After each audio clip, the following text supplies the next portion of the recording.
This stone here recognizes the struggle that humanity is having with this particular pandemic, but the stone recognizes and honors the suffering of all past pandemics as well. We have a few speakers and prayers to be prayed before we begin the stone wall. I'd like to just read the plaque on the back of the carriage. It reads, "You will be whole again. The reality is that you will grieve forever. You will not get over the loss of a loved one. You will learn to live with it. You will heal and you will rebuild yourself around the loss you have suffered. You will be whole again, but you will never be the same, nor should you be the same, nor would you want to." And those are the words from Dr. Elizabeth Kubler-Ross and David Kessler. I'd like to invite Dot Walsh, who is chaplain of the Peace Abbey, to come up and share a few words in prayer. Thank you, Louis. Again, thank you, Louis, for everything that you've done for making this happen today, for the stone, the beautiful stone that holds the spirits of so many people. So I wonder if when I make a statement, you will all respond with, "We are one people of love and hope." We are one people of love and hope. We gather together on this blessed week, on this blessed day, with this blessed stone. This stone holds the spirit of all people throughout the world who have passed away, those we know and those we don't know, and those who are still struggling to live. COVID has made the importance of connection even more meaningful. We need one another, our lives depend on one another, and we realize we are all part of one human family. And that circles around the world. So I'm going to ask you to repeat after me. I'll make a very brief statement, and you say, "We are one people of love and hope." We are one people of love and hope.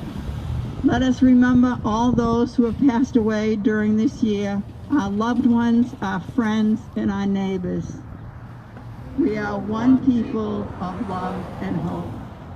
We give thanks for many people who have helped tirelessly in the hospitals, nurses, doctors, custodians helping to keep the hospitals clean, the people who answer phones and do the daily tasks to make the hospital work smoothly. We are one people of hope and love. We appreciate and give thanks to the teachers, parents, and everyone who helped with the education of our children. We are one people of hope and love. We are thankful for our president and leaders who have worked to make sure we have the necessary aid. We are one people of hope and love. We pray for people who are still struggling with isolation and fear. We are one people of hope and love. We are thankful for people who listened and comforted us as we grieved during this stressful time. We are one people of hope and love. For all who supported themselves and each other by wearing masks and keeping distance, we are all one people of hope and love. And then I might ask you, if you can, to put your hand towards the stone and realize that from your hand to the stone, you're sending love from your heart. And sending that, you may mention people that you want. It can be silently or it can be aloud. Anyone that you want to remember.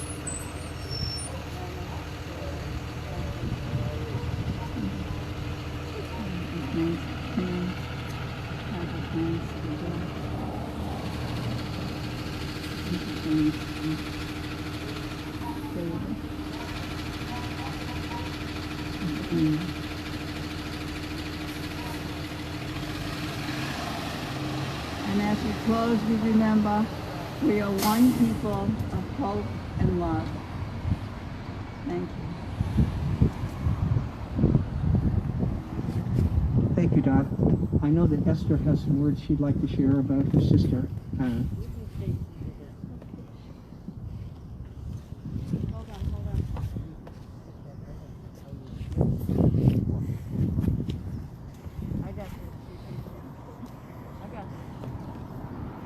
my name is Esther. I lost my sister Anna on February 4th this year, and she was a really good sister. She helped me a lot, and she was my hero and mentor. And she helped me by just saying you're the best sister ever. I'm really gonna miss her. And another person I have lost was at my group home. Her name is Jane. She died, and she was my staff member, and we sang together. And I really miss her. Thank you. And Miriam?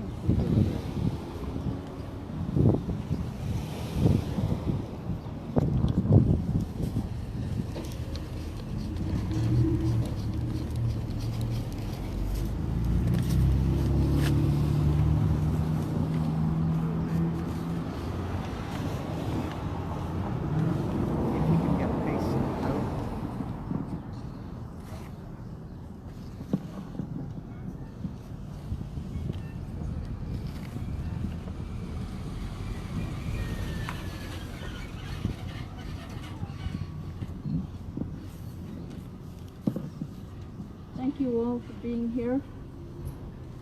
This year of the pandemic, more than 500,000 Americans and almost 3 million people around the world have died of COVID.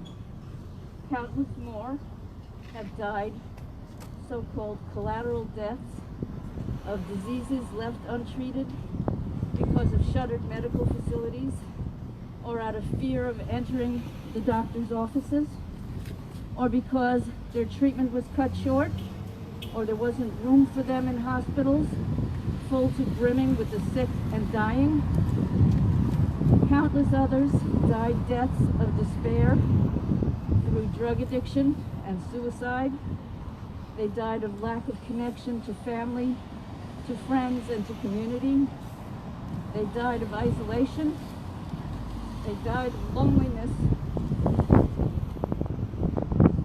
Our daughter, Anna, died in February of an undetected heart infection. She was just 38, a sensitive soul with boundless empathy and compassion for our sick and grieving world. Did I say what she died of? She died of an undetected heart infection in a world infected not only with COVID, but with the contagious viruses of bigotry, dogmatic divisiveness, aggressive ignorance, and delusion spreading like wildfire throughout the country, all of which she was very sensitive to. She died figuratively and literally of a broken heart. A bright spirit and brave soul, Anna struggled in the escalating silent epidemic within the pandemic, the epidemic of addiction. After years of courageous and hard-won recovery, she left us too soon. This poem I will read now is dedicated to Anna and to the countless, uncounted, sensitive souls who died heartsick this past year. In honor of her and all the mourners of all the Annas, this poem is called The Unlived Days.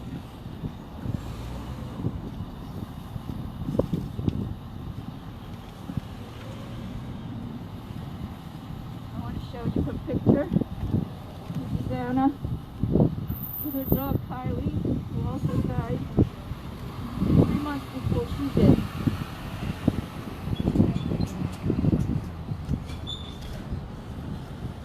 unlived days. I need my glasses for this.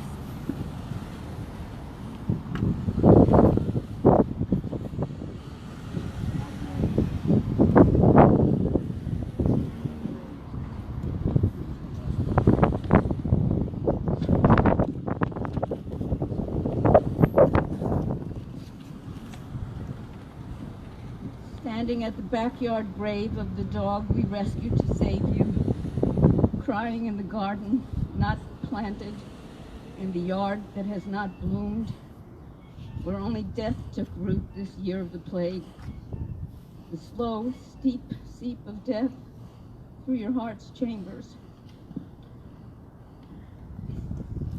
Those rooms, once so light-filled, dazzling, darkened like the black Egyptian sky before the death of the firstborn. Longing to sit with you again on the deck in Vermont, beholding the mountain by day, the stars by night, where we laughed together in the days of summer, when you were a golden child, who loved turtles and frogs and wildness, who kissed slugs and cats and salamanders, who slept in bunk beds with your sister in the modest country house where the small animal that was our family curled up to rest, amputated now by your untimely death, where we swim together in pristine Colby Pond, where the dog watches over us from the promontory, then leaps into swim circles around us to surround and protect us. The sun gleaming on the still waters we will not be led to, the green pastures we will not lie down in. After our long sojourn in the valley of the shadow of death, I set the table for you this day, aromatic with your favorite foods for the Passover meal we will not eat together. Roast chicken and potatoes, garlic, green beans, bright bowls of blue, black, and red berries, apples and walnuts steeped in grape wine, sprinkled with cinnamon and sugar, to remind us there is a sweet end to our wanderings through the bitter years lost in the desert of disconnection, to remind us of the promised land we will not enter together. The unlived days, my beautiful girl, where are they? Do they exist in the deathless realm, the timeless time where everything happens at once, past, present, and future? The days we lived, the days we died together, where are they? The unlived days, my sweet girl, where are they?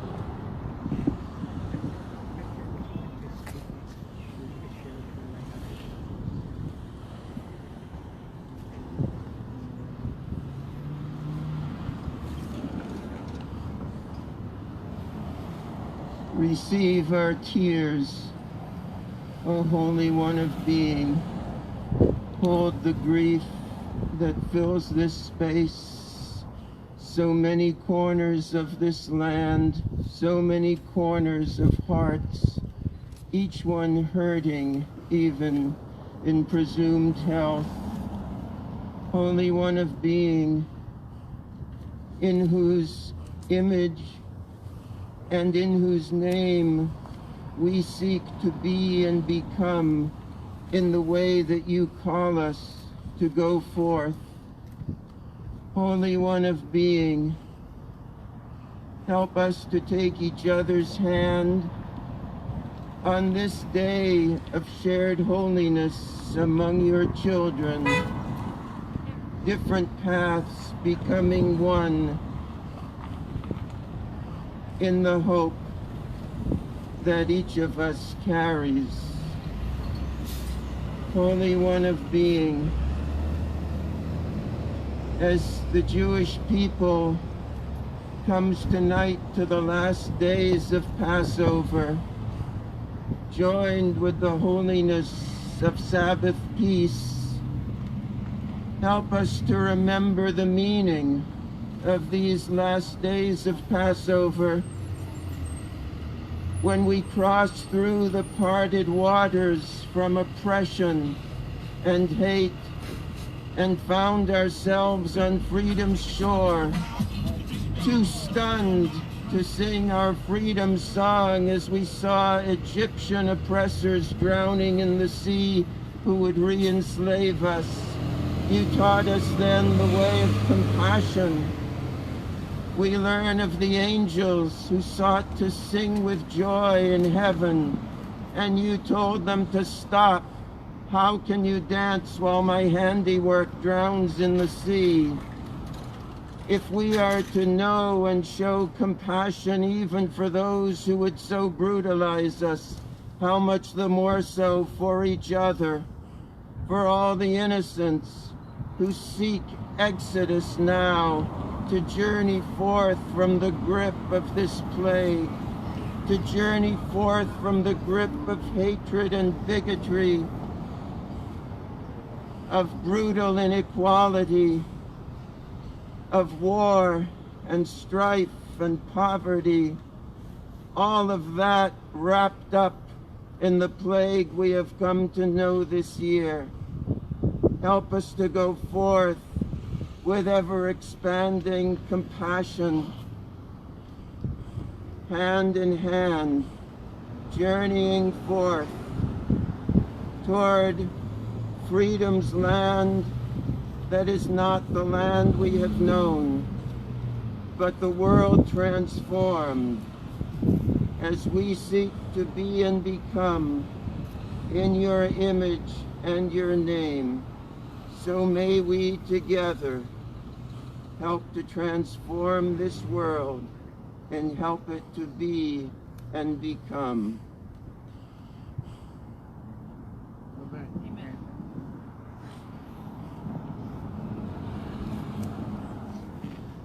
We're going to move forward with Stonewalk, and the speakers that were scheduled will speak at the next stop, so we can keep moving. Unless Louise, you're ready. Do you have a? Oh, why don't you come forward then? Okay, yeah, And Alan will join us in the next stop. Okay, thank you.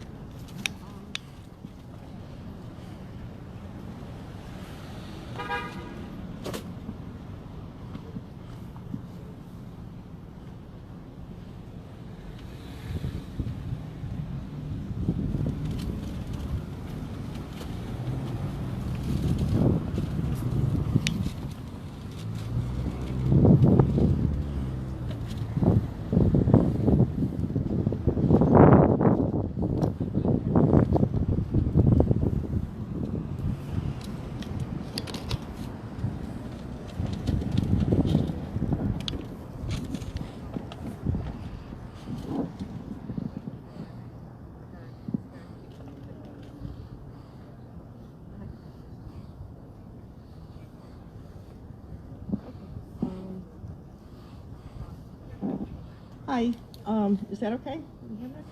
My name's Louise Coleman.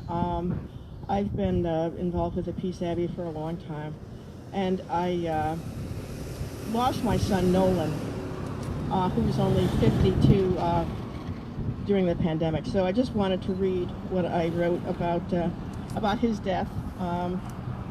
It says, the thousands of deaths associated with the COVID pandemic are a grim down payment on what will happen to us if humanity does not drastically come to terms with our self-destructive behavior. My son Nolan committed suicide on July 10th. He was 52 and leaves a wife and 2 children. Nolan worked hard all his life. When he died, he was a contractor for a large IT company. He worked alone, under a lot of stress, isolated, and vulnerable. Nolan had underlying issues of depression and substance abuse. The pandemic cut him off from his support services and left him even more isolated. While he didn't die from COVID directly, his death most certainly is a result of the pandemic. Change in food production is critical to prevent more pandemics. Changing spending priority is crucial. instead of spending millions on nuclear weapons, invest our money in resources that bring us a good life and peace of mind. Amen. Amen. Amen. I just had to. Is that a did he go on?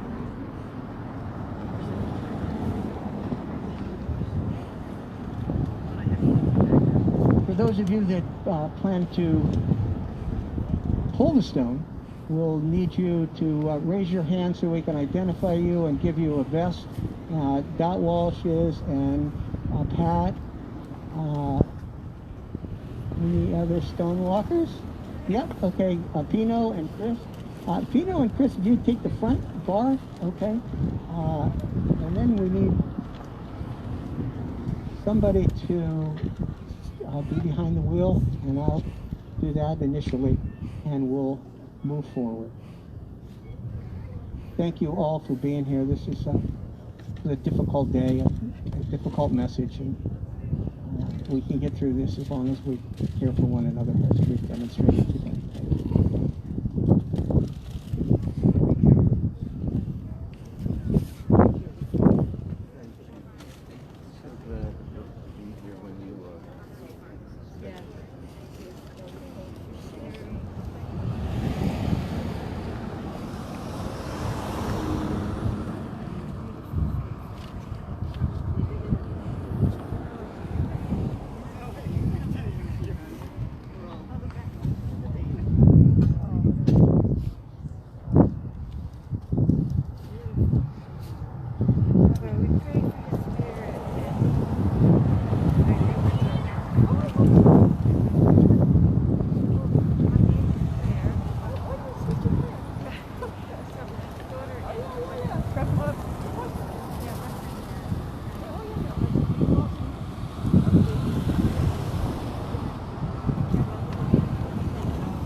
you're in charge. You know the routine.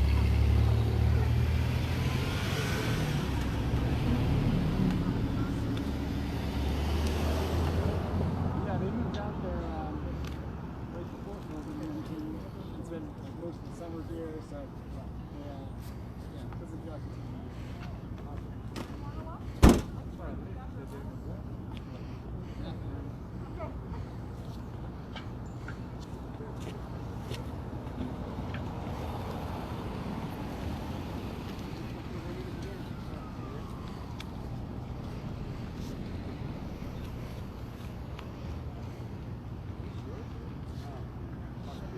Shouldn't be too hard in this.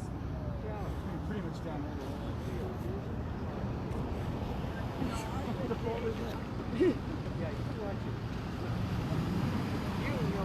You're kind of deep.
Stay with the